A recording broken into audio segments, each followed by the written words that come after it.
Bismillahirrahmanirrahim. Bienvenue à toi, cher frère, chère sœur. Aujourd'hui, on va plonger ensemble dans deux mots du Coran qui peuvent sembler anodins, mais qui renferment une richesse immense. Sakar et la différence entre Hasab et Khatab. Et comme toujours, notre objectif n'est pas de survoler, mais de réfléchir profondément. Alors installe-toi confortablement. Commençons par As-Sakar, dans la sourate An-Nahl, verset 67.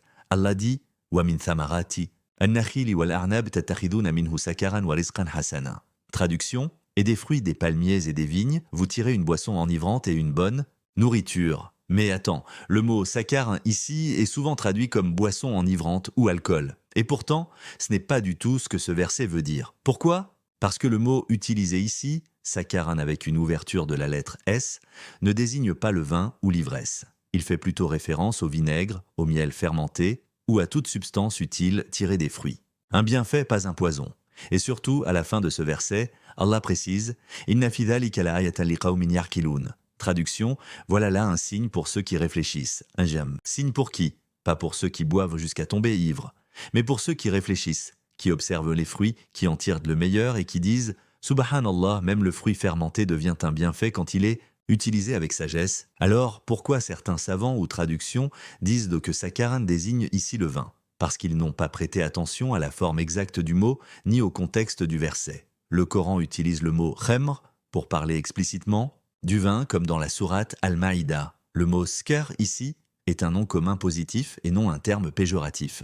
D'ailleurs, Allah ne glorifie jamais le péché dans ses versets. Maintenant, passons à la différence entre hasab et khatab. Deux mots proches en apparence, mais dans le Coran, rien n'est placé au hasard. Voici deux versets.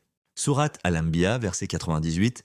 Innakum wa matarbuduna min dunillah hasabu jahannam. Traduction, vous et ce que vous adorez en dehors d'Allah serait le combustible de l'enfer. Sourate Al-Jinn, verset 15. Wa amal qasituna fakanu li jahannam hataba. Traduction, quant aux injustes, ils seront du bois pour l'enfer. Les deux parlent de l'enfer. Mais pourquoi hasab pour les uns et khatab pour les autres? Le mot hasab vient de el-hasba qui signifie les cailloux, les pierres. Donc dans ce verset, Allah parle de ceux qui adoraient autre que lui, des gens au cœur dur comme la pierre. Et il dit qu'ils seront eux-mêmes le combustible de l'enfer comme des pierres jetées dans un feu. A l'inverse, khatab désigne le bois sec, les branches mortes qu'on utilise pour attiser un feu. Dans la sourate Al-Jinn, ce sont les génies désobéissants, el-Kastoun, qui en sont le sujet. Et comme ils sont faits d'un feu sans fumée, leur énergie devient comme du bois ajouté au brasier, un feu contre un feu.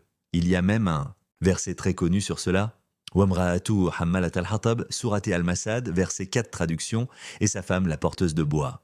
La femme d'Abu Lahab est décrite comme la porteuse de bois. Mais là encore, ce n'est pas du bois au sens littéral. Il s'agit de ragots, nuisances, fitna, qu'elle jetait comme du bois dans le feu des conflits. Tu vois la puissance de la langue coranique? Trois mêmes lettres, trois réalités totalement différentes. Chaque mot dans le Coran est une perle. Si tu lis rapidement, tu passes à côté du bijou. Si tu creuses, tu trouves un trésor. Prenons un autre exemple pour bien fixer les idées. Si je te dis ma, l'eau et milh, le sel, c'est simple, non?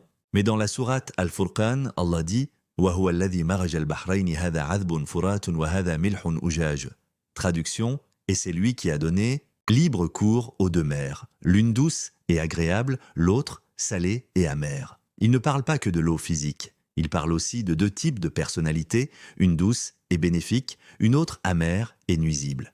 C'est ça le miracle du Coran. Rien n'est mis là par hasard. Alors mes frères et sœurs, prenez ces mots au sérieux. Chaque terme du Coran a un sens précis. Ne vous arrêtez pas à la traduction rapide ou à une compréhension superficielle. Lisse, réfléchis. Et surtout, interroge le Coran avec ton cœur, car inna fi dhalika la'aya liqawmin yarqilun. Voilà là un signe pour ceux qui réfléchissent. Merci à vous, qu'Allah vous éclaire de sa lumière, et à très bientôt pour une nouvelle vidéo si Allah le veut.